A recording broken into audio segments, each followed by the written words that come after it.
이장현이 청나라 황제를 이용해서 위기에서 벗어나고 용골대를 끝장낸다는 내용을 이야기해 보려 합니다.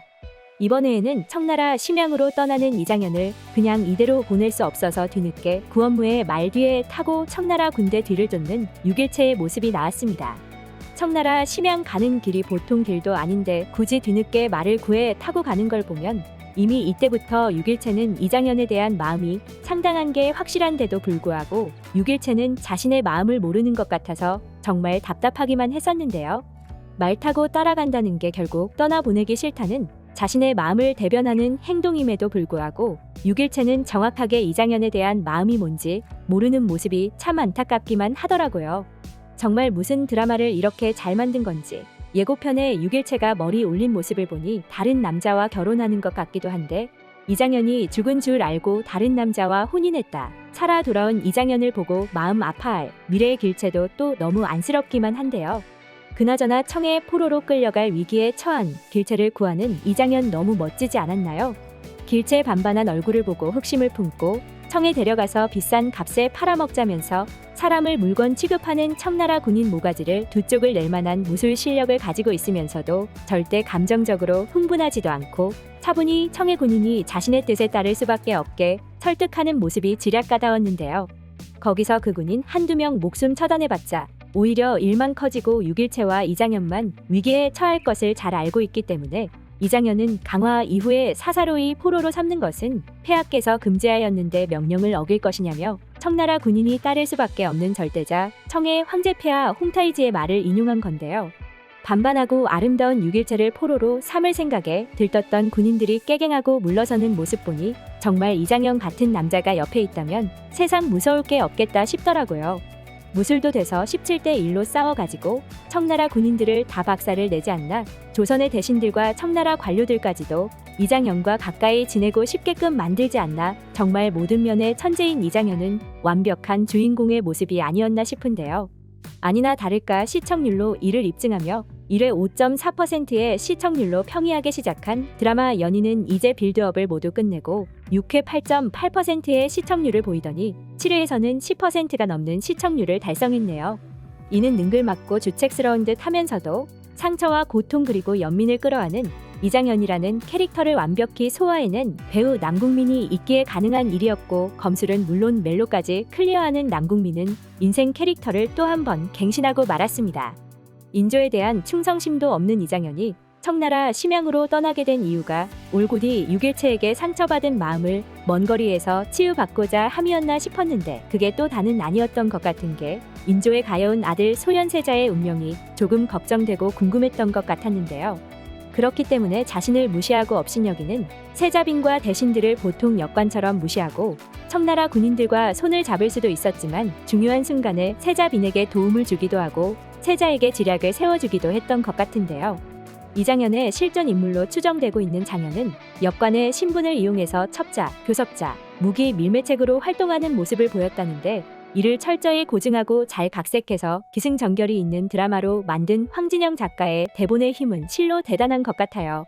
세상사 모든 만물을 다 통달한 것 같던 장현이지만 연준 도령을 좋아하는 길체에게 마음에 상당한 상처를 입었기 때문에 말로만이라도 연준 도령을 꺼내지 않는다면 지금이라도 심양에 가지 않겠다면서 자기를 잡아주기를 부탁했었지만 아직도 너무나 철이 없는 길체는 연준 도령은 그리 쉽게 지울 수 없는 사람이라며 끝내 장현의 제안을 거절하고 말았고 두 사람은 계속 엇갈리기만 하고 말았네요. 6일체는 깃털처럼 가볍기만 한 장현의 모습에 마냥 내가 미쳤다고 생각하고 떠나려 했지만 그래도 용기를 내어 꿈속에 나타난 사람이 바로 장현이라고 말을 했는데 그때 청으로 빨리 떠나기를 독촉하는 구잠과 길체의 말을 알아채지 못한 장현 탓에 이장현은 6일체에게 꿈속에 나타나는 도령의 의미가 얼마나 의미심장한 것인지 눈치채지 못한 것 같습니다. 6일체는 떠나는 장현을 말리지는 못하고 심양 가는 장현에게 꽃신 사달라며 이왕 빨리 신어야 하니까 빨리 달라고 장현이 떠나기를 원치 않는 마음을 드러냈고 이장현은 꽃신을 핑계로 배웅 나온 거라고 생각해도 되겠냐면서 그래도 길체를 통해 아주 작은 위로를 받은 것 같기는 한데요. 이번 회에서도 사랑의 방해꾼이자 소리꾼인 양음은 또 미운 짓을 갱신했더라고요. 이장현이 그래도 마음의 상처를 달래보려고 쉽게 잊어지지 않는 사람이 있긴 하냐며 사랑은 호르몬에 불과하단 것을 알고는 연준에 대한 6일체의 마음이 달라질 것을 기대하고 있는 모습이었는데 여기서 또 양음이 재를 뿌려버렸잖아요. 죽을 때까지 잊지 못하던 갑돌이와 갑순이에 대한 옛날 이야기를 꺼내면서 갑순이가 결혼하고 검은 머리 팥불이 될 때까지 같이 산 남편보다 어렸을 적부터 사랑했던 갑돌이를 잊지 못했다는 충격적인 결말을 가진 이야기를 하면서 설사 6일체가 이장현과 결혼하다 해도 마지막에는 연준 도령 다음 생에 다시 만나오라며 헛소리를 할 거라는 무서운 암시를 했는데요. 양음의 질투가 처음에는 귀여웠고 아직도 귀엽기는 한데 장현의 물건이 조선으로 보내지면 6일체가 장현이 죽은 줄로 오해할 것임을 알고 있었으면서도 장현이 산꽃신이 조선으로 보내지는 것을 말리지 않는 모습은 얄밉더라고요. 무엇보다 질투에 눈먼 양음의 한마디가 상처받은 이장현의 마음을 어지럽힐까 정말 답답하기만 했었는데요. 드라마 연인 후반부쯤 용골대는 결국 자신이 섬기던 임금 홍타이치에 의해 처단을 당하게 되고 이 일의 중심에는 바로 이장현이 존재할 것 같아요. 칸의 아버지 누르하치가 이간책을 쓰는 걸 누구보다 잘 알고 있었던 장현은 청에 오자마자 인조와 소현 세자 두 사람의 사이가 나빠질 것마저 바로 눈치를 챌 정도로 이간질 수법에 관해 누구보다 잘 알고 있는 사람이었기에 자신을 눈엣 가시로 여기고 있는 용골대를 처단할 수 있는 가장 효과적인 방법은 홍타이지와의 사이를 이간질시키는 거라는 걸 확실히 알고 있었을 것 같습니다.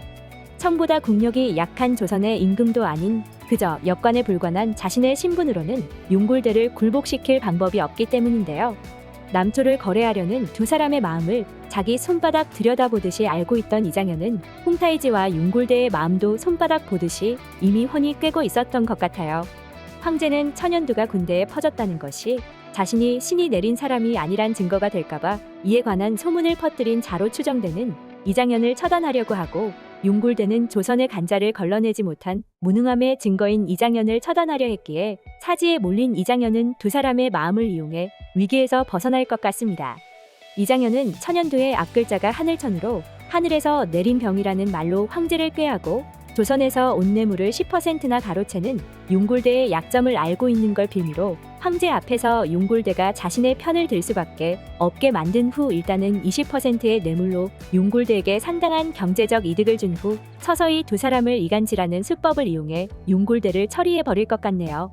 이장현의 발톱을 6개나 뽑아버리는 고통을 줄 정도로 잔인한 용골대는 홍타이지에게 충성하면서 조선 사람들에게 온갖 나쁜 짓을 다했으니 그 말로는 꼭 비참해야만 하는 게 맞잖아요. 조선에 와서 온갖 나쁜 짓을 다한 용골대가 장현에 의해 처참히 몰락하는 모습이 드라마 연인 후반부에 꼭 나와주면 좋겠네요. 오늘 영상 재밌으셨다면 구독과 좋아요 부탁드려요.